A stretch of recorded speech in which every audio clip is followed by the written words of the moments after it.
I was told, when I voted, my first time voting, I was actually 18 years old, freshman at Central State.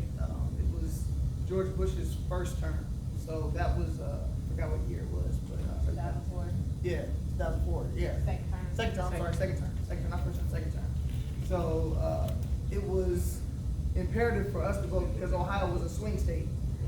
So, if you guys don't know what swing states are, those are states that can pretty much carry the person, whoever wins that state. If they win like maybe 2 or 3 swing states, they win the election. So, you know, it's imperative that you guys vote. And a lot of times when you're voting, whether it is for a presidential candidate or if it is for a local, you have to understand that your voice and you voting may not impact you immediately, but it's going to impact, you know, your kids down the road. If you guys do have kids, you know, it may impact them. Just like the presidential candidates, they get to appoint supreme judges. Those terms are life. Those people that become supreme judges stay there till they die. Congress people, they run every 2 years, if I'm not mistaken, but a lot of times the Congress members stay. So once you get into Congress, they just run for re-election every 2 years, and they get in because they unless they do something that's just terrible, a lot of those Congress members, they stay there till they die, till they're ready to retire or they die. So, you know, it's something that you guys have to understand, that the decisions that you guys make, it may not impact you right now, but it's going to impact you, you know, 16, 20 years from now. So that's something you always want to make sure that you look at. So there are a lot of issues that will be on the ballot, from healthcare to education to equality. So many things to cover. So this question is for you, Ms. Charlie. How important is the healthcare portion of everything? Because it determines whether we are able to go to the ER, how much we have to pay, what the deductibles are. Because, you know, we have people who are currently in office who are trying to do away with what's already in place. So how important are those? I would say that healthcare is extremely important, just as important as education, for the simple fact that everyone in here, we all get sick at some point. You never know what life has for us. Would you want for your loved one to get sick and go to the hospital and not be able to receive the help that they would want? No, you would not. You would want that hospital to do everything that they can to ensure that you don't lose your loved one. We want to make sure that healthcare is properly funded so that when things do arise, because they are arising, every time you turn around there's a new disease and people don't know what it is. We don't have the proper education to set in place, or the proper funding for education to find out and do the proper research for how to treat these new sicknesses and diseases. And so we need to make sure that we have funding for healthcare, for the simple fact that if we don't have it, there's going to be, unfortunately, a rise in the death toll, because people aren't going to just have, it's simple, they're just not going to have things set in place to accommodate the amount of people that will be coming in with sicknesses and diseases.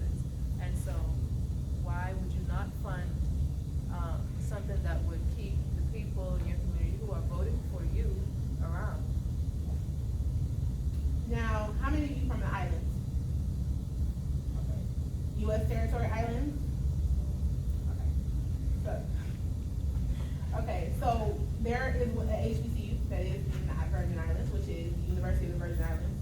And presidential candidates never go to the University of the Virgin Islands to campaign.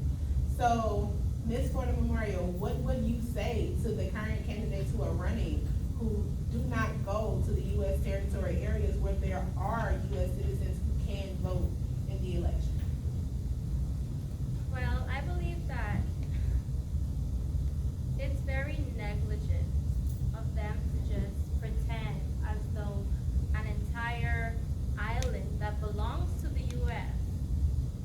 shouldn't have the same privileges as states within the United States.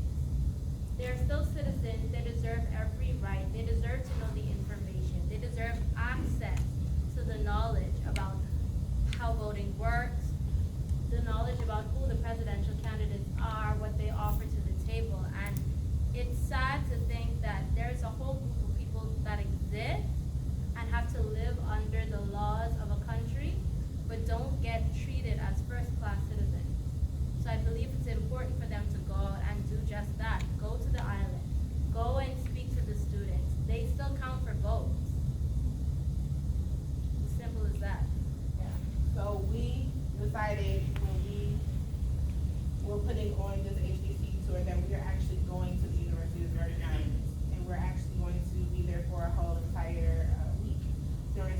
important, so that we can actually meet with students and we can talk to them, especially about the importance of having their voices be heard. Because I think that, much like Ms. Florida Memorial said, it's very negligent on their part to negate those areas where U.S. citizens are actually there, they can actually vote. That is Puerto Rico, that is St. Croix, that is St. Thomas.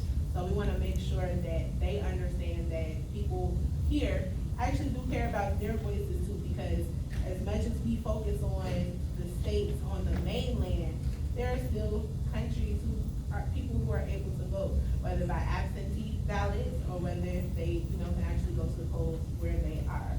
So I would like to know, so how many of you have been watching the debates and actually looking at the candidates? Okay. Why haven't some of you been looking at the candidates? Just curious about. Anybody? I'm sorry. We don't have cable. Y'all don't have cable. Isn't it on regular TV? You said you have Xfinity? Yeah, the Xfinity app. Oh, the Xfinity app, okay. Okay, well, go ahead. To be honest, a lot of times it starts to feel like you're being coerced.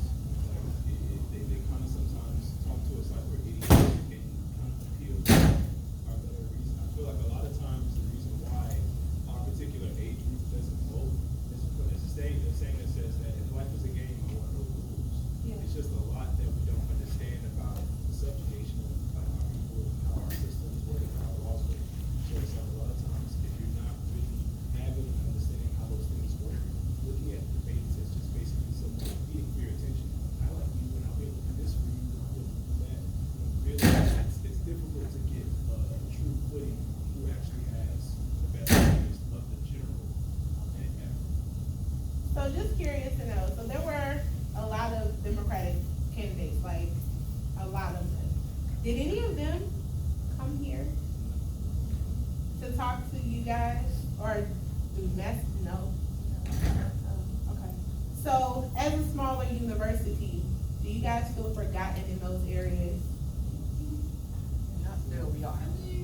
Okay. Everything.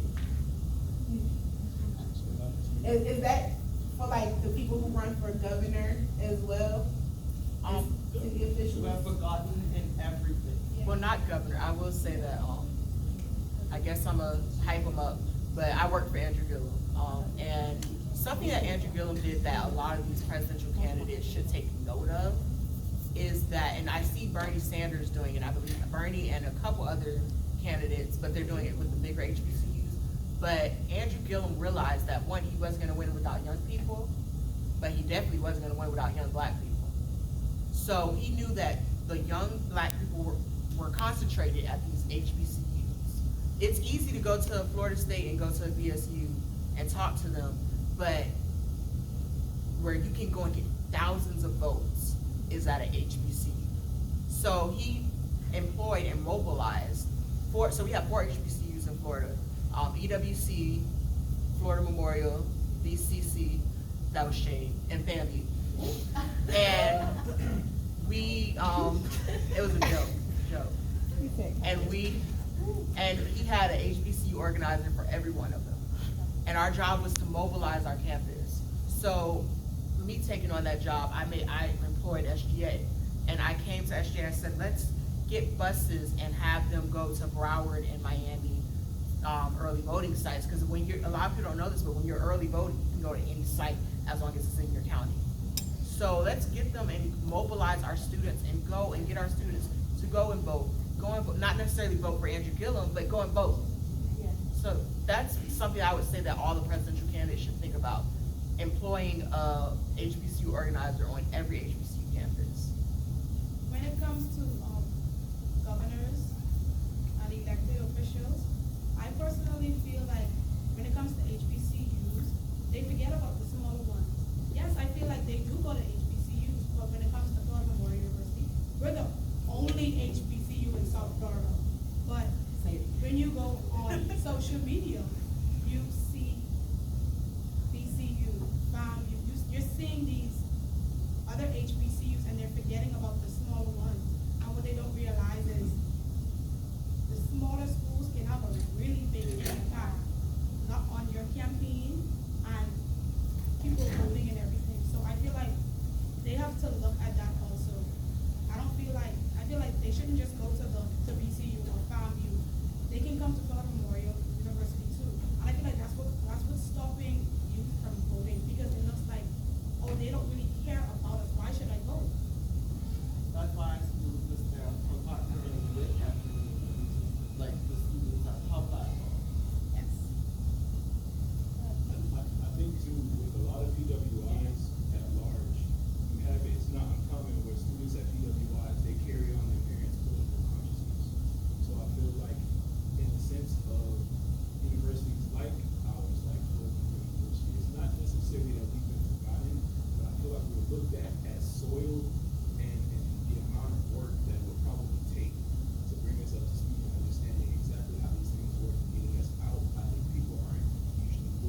petitioning the government on what they should give us. It's more so understanding our system so that we know how to get it for ourselves. Because that's our stock. My father is an immigrant. He came to this country with a middle school education. So I'm saying he established a platform for himself. And it's not necessarily to say that that was easy, but it's like it's a lot to say. It's easier to play the game when you understand the rules. I went to our school wasn't super large. Our school was, Central State is really small. It's right next to it was the first private HBCU. So it was really just us. And much like, Space Jam DJ said, like, 2004, that was our very first election. And we had Alex Sharpton came to our school and to campaign for, oh Jesus, it wasn't for Bush. John Kerry. Thank you. Came to campaign for him. Still not worried about that. Huh? Still not worried about that. He did. He came to campaign and he brought Foxy Brown to campus. So we came. It was a convocation. I think it was like convocation style. And like they came and they campaigned and things like that. He campaigned on his behalf, and that's not something that I see with these presidential candidates. Is them having other people who are lobbying for them to be in office, because it's like 30 Right. liberal candidates, and it's like, nope, it's like, okay, we don't know what we're picking Elizabeth, or we're going with Bernie, or we're going with this person, or we're going with Biden, or, it's nobody that's lobbying for them. So I feel like that's where they negate, the HBCUs. Now, to be honest, even when Obama ran in 2008, I do not recall anybody coming to our campus to push him. I think it was automatic. We know who's running, we got this, we know who's running, okay, we in there. That's kind of like how it was, but with this particular election, to me, it's a little different, because we're not seeing people lobbying for one particular candidate. Even from the conservative side, you don't really see people just like, yeah, we're gonna go ahead and we're gonna, lobby for him and come around to the schools. So I think that that's something that HBCUs can do. Is to have that conversation about why people are not coming to the smaller HBCUs versus your Howard and your FAMU and your Hampton and the larger ones, because we matter too. And I have to say we, because I came from a small HBCU, so we matter too. So as much as silence is loud, you gotta be louder than that, because silence is loud. Like if you don't say anything, it's like, okay, well, maybe they don't want us to come there because they're not saying come here. Whereas, like, do you guys actually have like government affiliated social organizations on campus, like a Republicans club or a Democratic club? See, some HBCUs do have that, and so they bring that to the campus because they have that in place. Now, what you do have in place is SGA. So you guys could lobby for people to come to your campus. Y'all just have to be louder than the silence. Can I ask, how much do you work with your local council members? Because it also starts here. You're the only HBCU in the state of Florida in the city of Miami Gardens. I believe that if you start by knocking on the door of the city of Miami Gardens Council and then work your way up to the other levels of government, you will be heard because there is power in your voices. You mentioned something about not understanding the game, and I can relate to that because I was the campaign manager for the now Broward County Mayor, Dale Holness. And when he found me and asked me to volunteer on his campaign, he was just looking for someone to give some hours. But I did not understand the importance of the midterm elections and voting and how important that is to the very city that I live in. And I never voted. I've always voted in the presidential, but never voted in the local, in the midterm. And it wasn't until I started understanding the importance of that, then I start getting involved. And now I start voting, and then I start knocking on the doors of my council. So when I need something for my charity organization, I start with local government and I go to them. And then I work my way up to where now I'm working with state elected officials to help to take our progress further. So I think it's, we need to educate you all more on the process, in why it's important, how, and understand the systematic process of this electoral, these votes. And even the ballot, to be honest, because in both instances, I'm a little bit older than them. So I voted a little bit long, I've been able to vote a little bit longer than they have. In both the presidential and the local election, a lot of times, you have to read the ballot a couple of times to really understand what it's talking about. And if you're not on a particular level as far as the grammar and things are concerned, you're really not going to understand what it's asking. So it's even simple things like that, like teaching our students how to accurately read the ballot, because a lot of them don't. It's always pushed. It's just like when you're growing up and your mom's like, just don't get nobody pregnant, but that's just one small part. So it's like, oh, vote. But then it's like, you get there, it's like, what does all of this mean? And that's something that you guys have to understand, that you have officials that are elected officials and people that are running that are here. You guys can come to them because they're here. You can touch and see them. You can knock on their door. One of the things that I'm from Los Angeles. There's a little city called Carson. It's like right in between Compton and Long Beach.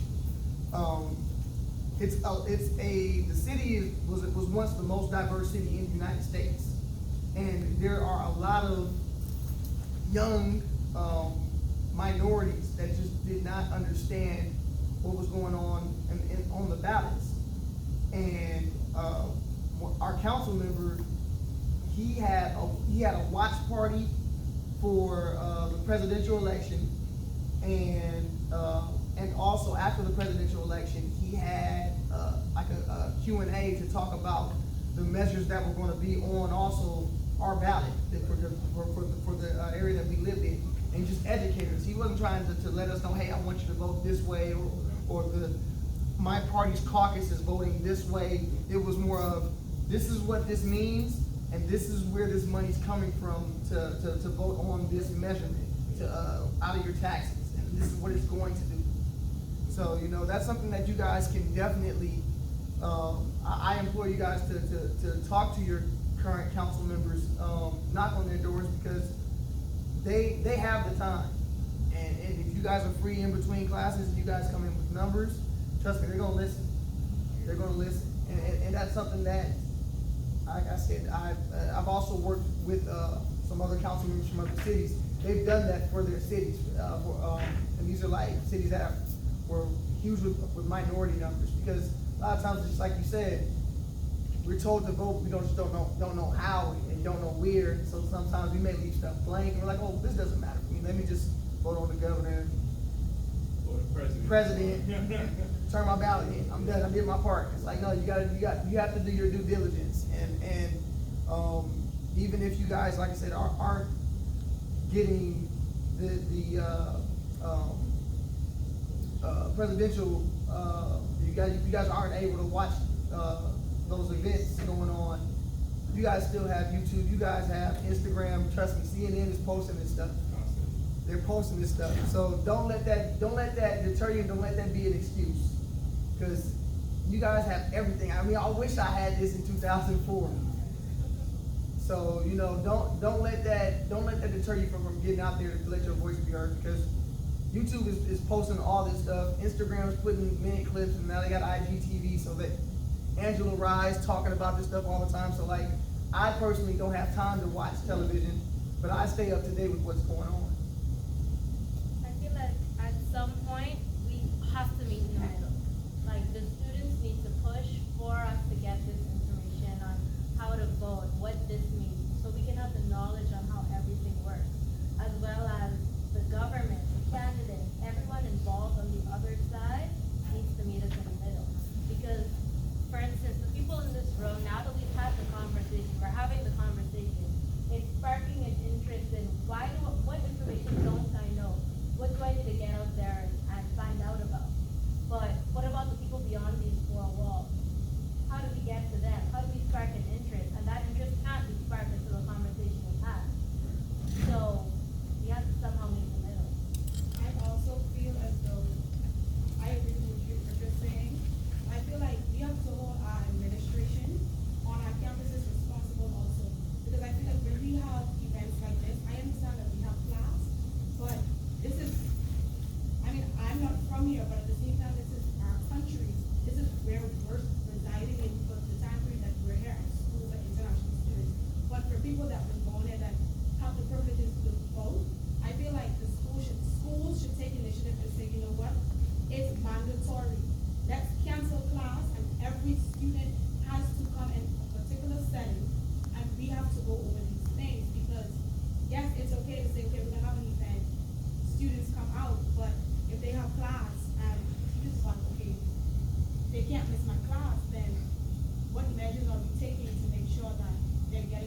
she made sure that she reached out to students to help her with her campaign, to inform us about information about voting.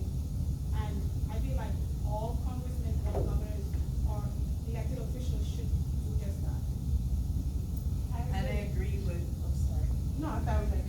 I agree, and I'm glad that she brought that up, because I realized that even when I started working at the county as the chief administrative aide for the mayor, and I sit back and I look in the commission meetings, and I see only a certain demographic